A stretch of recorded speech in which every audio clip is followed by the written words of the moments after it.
as strong as his silence and his scars. His name was Cole McAllister, a cowboy carved out of grit and fire. Folks around Montana said he never smiled, never wept, and never missed a shot. He ran his ranch with iron fists and a colder heart, ever since death stole his wife and left him with a little girl too young to understand what silence meant. Her name was Lily, 6 years old, wild as the wind, and the only thing that could melt that hard man's eyes. But this story ain't just his. It's also hers. One hot July morning, with the air thick with dust and the cattle restless in their pens, Cole spotted something unusual by the river, a flash of fabric, a stumble of motion. He rode closer, hand near his holster. There she was, Anna, collapsed in the grass like a bird with a broken wing, torn dress, cracked lips, eyes full of a terror too old for her young face. She looked up at him and whispered one word, "Water." He gave it. But trust. That would take a hell of a lot more. She was running from something, or someone. Cole could smell it on her like smoke after fire. But Lily had already wrapped her small arms around the stranger's waist, like she'd known her in another life. That night, Cole stood on his porch, watching the stars, while Anna sat quietly beside the fire inside. He didn't believe in fate, but something was shifting. She worked, cooked, cleaned, laughed with Lily, avoided Cole. Until one night, with the moon high and the fire low, Cole spoke. "I need someone here.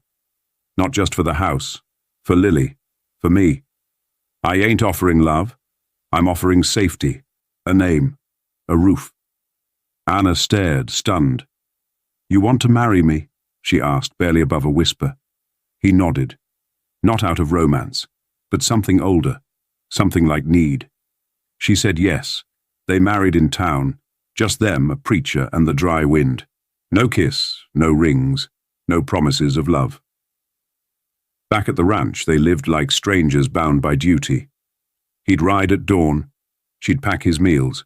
At night, they'd sit at opposite ends of the fire, each lost in their own memories. But slowly, the silence softened. Cole taught her to ride, to shoot, to tame the wild horses he couldn't. And Anna?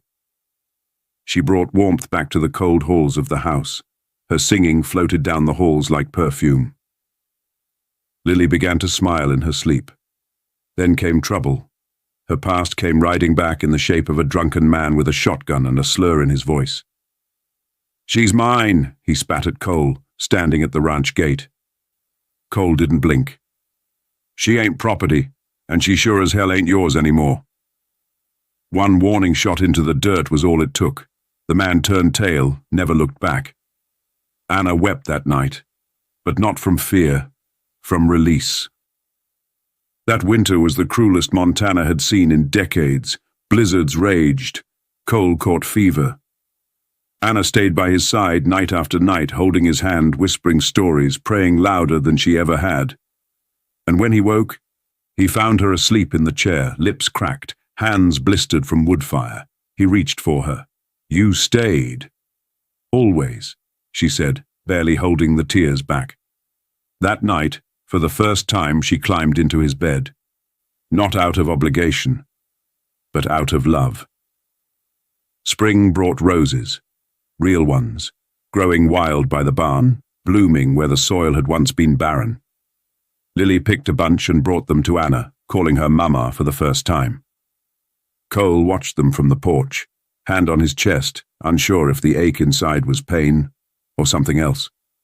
That night, as the stars lit the sky like 1,000 lanterns, he took Anna's hand and said, "I didn't marry you for love, but somewhere along the way, it found me." She smiled. "Took you long enough." Now when folks ride past the McAllister ranch, they don't just see cattle and fences, they see life. A woman tending roses, a child riding bareback, and a man once hollow smiling as he watches his family. The dust still blows, the land still wild, but something soft bloomed in the midst of it all. Love, real love, like roses, grown from dust,